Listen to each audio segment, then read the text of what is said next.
आप सभी को 2 अक्टूबर गांधी जयंती एवं भारत के साहसिक और दृढ़ निश्चयी प्रधानमंत्री श्री लाल बहादुर जी की जन्म जयंती की हार्दिक शुभकामनाएं।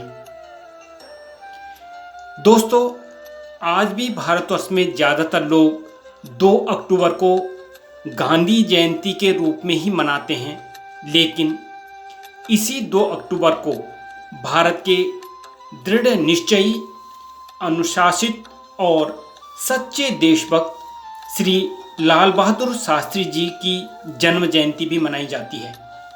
दोस्तों, मैंने श्री लाल बहादुर शास्त्री जी पर एक छोटी सी कविता लिखी है, सुनिएगा।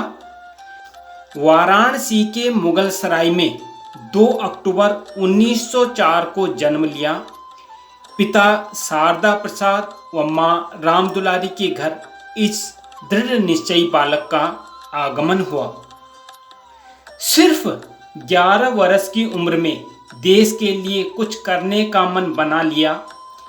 विदेशी दासता से भारत को आज़ादी दिलाने का प्रण ले लिया। हम सब हैं एक समान, जाति वर्ग का भेद मिटा दिया। इसी वजह से जाति की जगह पर शास्त्री शब्द लिखवा दिया।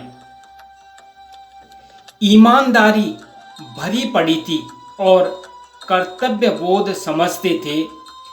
कोई उन पर लांछन न लगा दे, हमेशा त्याग पत्र जेब में रखते थे।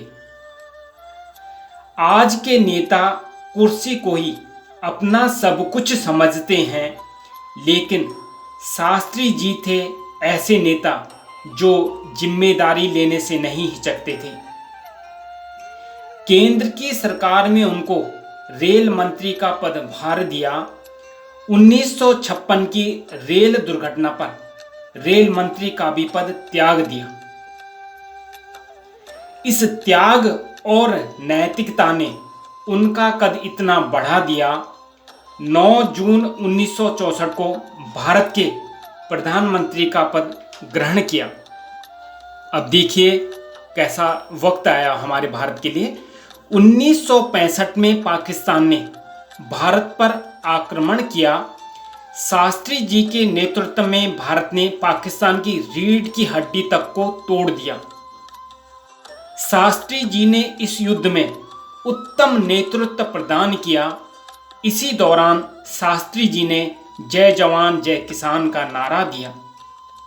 अमेरिकी राष्ट्रपति लिंडन जॉनसन ने शास्त्री जी को धमकी दी, पाकिस्तान के खिलाफ बंद करो लड़ाई, नहीं तो बंद कर देंगे सप्लाई गेहूं की। भारत आत्मनिर्भर नहीं था गेहूं में, यह अमेरिका से आता था। यह बात चुभ गई शास्त्री जी को, क्योंकि उनको स्वाभिमान से जीना आता था।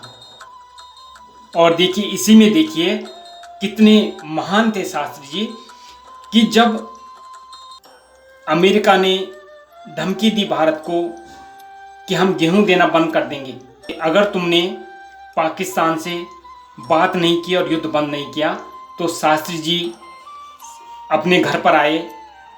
वो लोगों से अपील करना चाहते थे, सप्ताह में एक वक्त का खाना बंद कर सकते हैं।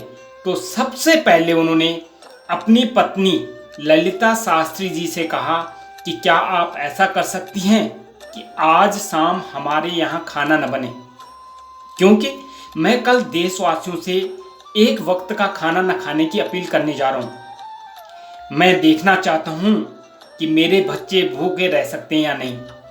जब उन्होंने देख लिया कि मेरे बच्चे एक वक्त बिना खाना खाए रह सकते हैं, फिर उन्होंने देशवासियों से ऐसे करने के लिए प्रेरित किया।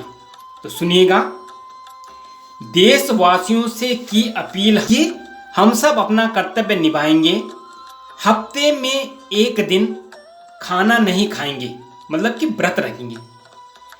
इस दृढ़ निश्चयी शास्त्री जी का सब भारतीयों ने साथ दिया और गेहूं के साथ साथ अन्य उत्पादों में भी भारत को आत्मनिर्भर किया। और आगे सुनिए, जो कि हम सभी भारतीयों के लिए एक दुखद घटना हुई। पूर्व सोवियत संघ के ताशकंद में पाकिस्तान के साथ ताशकंद समझौता हुआ।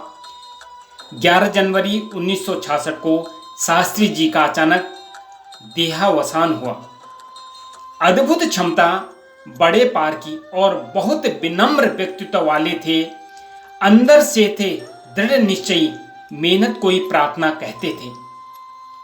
और शास्त्री जी ने स्वयं कहा कि शायद मेरी लंबाई में छोटे होने एवं नम होने के कारण लोगों को लगता है कि मैं बहुत दृढ़ नहीं हो पा रहा हूँ। यद्यपि शारीरिक रूप से मैं मजबूत नहीं, लेकिन मुझे लगता है कि मैं आंतरिक रूप से इतना कमजोर भी नहीं हूँ। सचमुच शास्त्री जी बहुत दृढ़ निश्चयी और अंदर से बहुत बलवान थे। और इसी का परिणाम था कि 1965 की लड़ाई में भारतीय सेना ने पाकिस्तान को लोहे के चने चबवा दिए। तो दोस्तों, इसी के साथ श्री लाल बहादुर शास्त्री जी को सत सत नमन। जय जवान, जय किसान।